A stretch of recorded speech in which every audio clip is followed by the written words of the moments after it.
Hey guys, it's me here with a new Vineyard Kids update.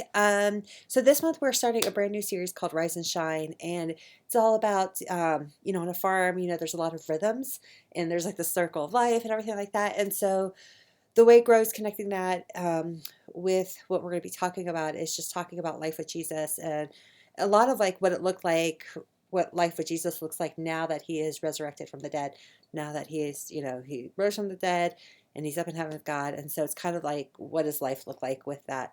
I'll be honest, you guys, I struggled connecting the theme this month with what we're teaching. So if you are struggling like I did, have no fear. It's not just you. And if it is just me, then it's just me. But always just know you guys have, like, I would always encourage you guys to pick the activities that relate to the Bible story over the theme. The theme stuff is fun, and it's okay to include fun in what we do on Sunday mornings, but obviously we want to connect kids to Jesus. So especially if it's a hard one that you can't really connect it as well, always choose the activities that relate then more to the Bible story than to the actual theme if you have a hard time connecting it. So with that being said, there is a lot happening because it is Easter. Easter is coming up, you guys, and I hope you're super excited. I am. If you have not heard this if you have not heard this by now, I'll be surprised because I've been talking about it for weeks. I know we've been talking about it from the stage for weeks. This Easter Sunday, which is not this week, but next weekend, April 9th, we're going to have 3 services. So they're at 8:15, 9:30, and 11. So remember, if you're already in Planning Center and you're scheduled to serve on April 9th, if you are scheduled for the first service, that's actually 8:15. And if you're scheduled for the second service, that's actually the 9:30 service. And then I also am trying to find people to fill in for the third service. So we still need quite a few people. I went back into our check-in Planning Center check-in system, and because I was kind of like, man, the last time we had 3 services on Easter was like, actually, believe it or not, was back in 2019. So it's been 4 years since we've had an Easter Sunday with 3 services. And looking at it, first service was our busiest, second was our second busiest, and our third was not. So I'm using that as a guide when I think about what we need this for Easter Sunday. So with that in mind, is I still need about like 3 or 4 people at the first 2 services to help out. Some in specific classrooms, some maybe just being willing to be floaters and stuff like that. Basically it's like, hey, if we need extra help because we have, say, 40 kids in the elementary room, I'm going to be grabbing extra adults to put in there to help the teacher, and same with the preschool room and stuff like that. So if you are free, I need to know, honestly, if I can know by Tuesday of next week, you guys, because otherwise then I have to start making alternate plans around, do I go to leaders here in the church? Do I hire sitters and stuff like that? And so, yeah, I mean, I'm anticipating probably at least 120 kids that we'll see over the course of the morning, if not more. So it's going to be it's going to be a fun morning. The services are shorter. They're only 60 minutes. So next week I'll talk about with those who are teaching, like what that looks like for the curriculum. But if you guys haven't let me know already and you are available to help at one of the 3 services or more, I would greatly appreciate it. Just let me know ASAP so I can start to make final plans. With that being said, today is Friday, so tomorrow, you guys, is our Easter egg hunt. We could still use a few more people to help out, if you're free.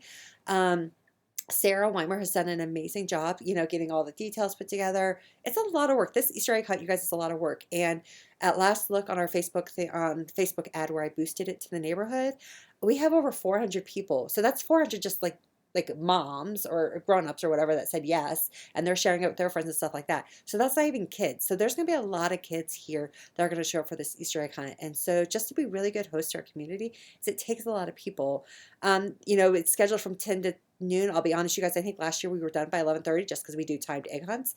And so, it's like boom, boom, boom, boom, boom. And then we just do games and bounce houses and stuff like that while kids are waiting. So again, if you're free tomorrow, from about like 9 to noonish, I would greatly appreciate it. Even if you can come like a little bit before, or even for part of that time to help with like running around or like relieving people or something like that. That would just go a long way towards what we're doing tomorrow. So that's the Easter egg hunt. And then don't remember, you guys, this Sunday is our Palm Sunday choir. So if you are serving, I will email the teams specifically about those who are serving, about what that schedule looks like. The kids will sing at the end of service like we have in the past. Instead of being songs 2 and 3, though, it'll be songs 3 and 4. And so I'll send like specific details out. But if you're not serving, but you want to like come help wrangle the kids and stuff like that, I would appreciate that. Hold on, I'm sorry. So with that, so if you are free, sorry, text. So if you are free tomorrow and want to help wrangle kids, that's great. Otherwise, like I said, I'll email those who are serving directly about the specific details and what that all looks like. So yeah, so that's like literally like the next, what, 9 days. There's the Easter egg hunt. We got the Palm Sunday choir. We got Easter Sunday. Next Friday, we have our Good Friday service where we combine with the Spanish church, which is, it's a beautiful service. If you guys have never attended, and it's an hour long, but it's appropriate for kids. Like I've always brought my kids with me. We don't have childcare for this event, but like especially elementary kids and up are definitely can do it. I mean, parents of preschool or younger, you'll have to decide if you feel like your kids can make it through or not. But it's not like, it's not like we're showing clips from the Passion or anything scary like that. So I would encourage you guys to come participate in that. And then we also will do our Journey to the Cross. So if you guys have never, or Stations of the Cross, if you've never done this before, and it's going to look a little bit different this year because Danielle's not the one running it like she has in the past.